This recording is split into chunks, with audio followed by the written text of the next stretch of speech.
Assalamualaikum warahmatullahi wabarakatuh. Saya mahasiswa dari Universitas Alma-Ata, Fakultas Ekonomi dan Bisnis Prodi Perbankan Syariah semester 1. Video ini dibuat untuk menyelesaikan salah satu tugas dalam mata kuliah Fikih Muamalah dengan dosen pengampu Bapak M. Zidni Nafi Hasbi SE SIFME dengan judul materi konsep kafalah. Sebelum saya masuk ke pembahasan lebih lanjut, izinkan saya memperkenalkan diri. Saya Lulu Desti Arfiana dengan NIM 222100245. Baiklah, saya akan mempresentasikan materi dengan judul konsep kafalah. Kafalah adalah akad pemberian jaminan yang diberikan penanggung atau kafil kepada pihak lain, di mana pemberi jaminan bertanggung jawab atas pembayaran suatu hutang yang menjadi hak penerima jaminan. Landasan hukum kafalah ada pada Quran Surat Yusuf ayat 72 dan Al-Ma'idah ayat 2. Selain itu ada pada hadis riwayat Bukhari dan juga ijma. Contoh dari kafalah yakni misal si A ingin menjamin untuk membayar hutang si B. Selanjutnya ada rukun dan syarat kafalah. Rukun kafalah terdiri dari sikhat atau ijab qabul. Sikhat atau ijab qabul bisa diekspresikan dengan ungkapan yang menyatakan adanya kesanggupan untuk menanggung sesuatu, sebuah kesanggupan untuk menunaikan kewajiban. Yang kedua ada maqful bihi atau objek. Maqful bihi merupakan tanggungan pihak atau orang yang berhutang, baik berupa uang, benda maupun pekerjaan. Bisa dilaksanakan oleh penjamin, harus merupakan piutang mengikat atau lazim yang tidak mungkin hapus kecuali setelah dibayar atau dibebaskan. Harus jelas nilai, jumlah, dan spesifikasinya dan tidak bertentangan dengan syariah atau diharamkan. Yang ketiga ada kafil atau penjamin. Penjamin atau kafil harus balik atau dewasa dan berakal sehat. Berhak penuh untuk melakukan tindakan hukum dalam urusan hartanya dan rela ridho dengan tanggungan kafalah tersebut.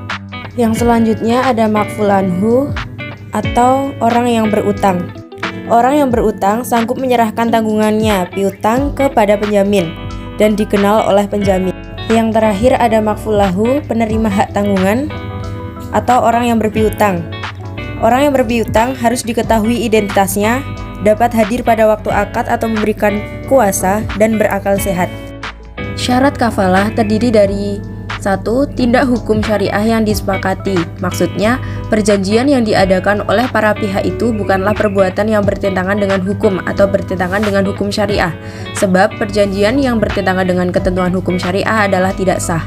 Yang kedua, harus sama ridho dan ada pilihan. Maksudnya, perjanjian yang diadakan para pihak haruslah didasarkan kepada kesepakatan kedua belah pihak, yaitu masing-masing pihak ridho atau rela akan isi perjanjian tersebut, atau dengan kata lain isi perjanjian tersebut adalah kehendak para pihak. Dalam hal ini tidak boleh ada paksaan dari pihak yang satu kepada pihak lain. Yang terakhir harus jelas dan gamblang. Maksudnya apa yang diperjanjikan oleh para pihak harus terang tentang apa yang menjadi isi perjanjian, sehingga tidak mengakibatkan terjadinya kesalahpahaman di antara para pihak tentang apa yang mereka perjanjian di kemudian hari. Kemudian ada jenis-jenis kafalah. Yang pertama ada kafalah binafs, yaitu akad memberikan jaminan atas diri. Yang kedua ada kafalah bilmal, jaminan pembayaran barang atau pelunasan utang. Yang ketiga ada kafalah bitaslim. Jenis kafalah ini biasa dilakukan untuk menjamin pengembalian atas barang yang disewa pada waktu masa sewa berakhir.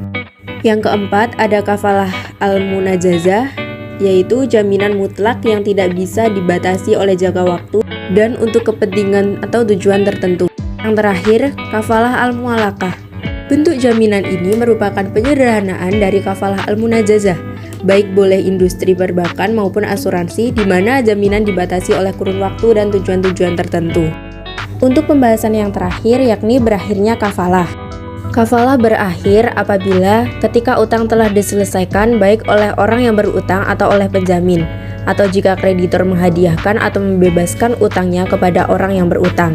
Yang kedua, kreditor melepaskan utangnya kepada orang yang berutang, tidak pada penjamin, maka penjamin juga bebas untuk tidak menjamin utang tersebut. Yang ketiga, ketika utang tersebut telah dialihkan, dalam kasus ini baik orang terutang ataupun penjamin terlepas dari tuntutan utang tersebut.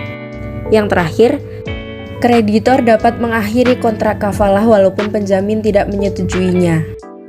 Sekian penjelasan singkat dari saya. Kurang lebihnya mohon dimaafkan. Terima kasih. Wassalamualaikum warahmatullahi wabarakatuh.